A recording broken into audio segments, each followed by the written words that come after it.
Hello guys, তো আজকে মেনুটা দেখে নাও। মোচা এদিকে কড়াইয়ের উপর কি কি আছে একটু বলে দাও। প্রথমে তেল দিয়েছি, তারপরে শুকনো লঙ্কা জিরে ফোড়ন দিয়েছি, একটু ক্যাপসিকাম টমেটো রসুন পেঁয়াজ বাটা দিয়েছি। আর তোমার এবার দেবো এটাকে ভালো করে সিদ্ধ করা মোচা। হ্যাঁ, মোচাটাকে সিদ্ধ করে নিয়ে নিতে হবে। আমি ভালো করে মাখিয়ে নিয়ে চটকিয়ে নিতে হবে। এটা আমার মা চামচ দিয়ে করেছে, তোমরা যেভাবে সুবিধা সেভাবে করো। ভেতরে আমি পনির গুঁড়ো করে রেখে দিয়েছি। এইবার সামান্য একটু আদা দেব। আগে তো পেঁয়াজ রসুন দিয়ে দিয়েছি, হলুদ লবণ স্বাদ মতন সব দিতে হবে। তারপরে আমি এটাকে জিরে দেব, এবার তেলের উপরে দিয়ে দিয়েছি। এবার এটাকে আমি স্বাদ মতো সব কিছু একটু একটু দিয়ে দেব।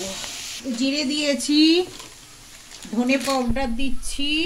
আগে জিরে দেওয়া হয়ে আছে, এবার ধনে দিয়েছে। তোমরা এটা আগে পিছে করেও দিতে পারো। এবার লঙ্কার গুঁড়ো একটু,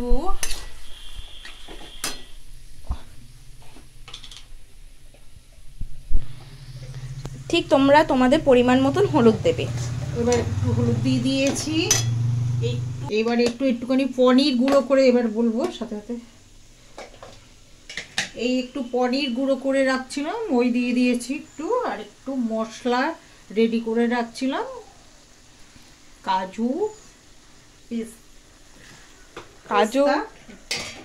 কাজু বাদাম, পেস্তা বাদাম, পোস্ত চারমগজ, এটা গুঁড়ো করে রেডি করে রাখছিলাম। আর একটু পনির ছড়িয়ে দিয়েছি। পরে একটু চিংড়ি মাছ দেবো। এটা নতুন খাবার, এটা নতুন স্টাইলের খাবার, নতুন স্টাইলের মোচা। অবশ্যই তোমাদের ভালো লাগলে কমেন্ট করো।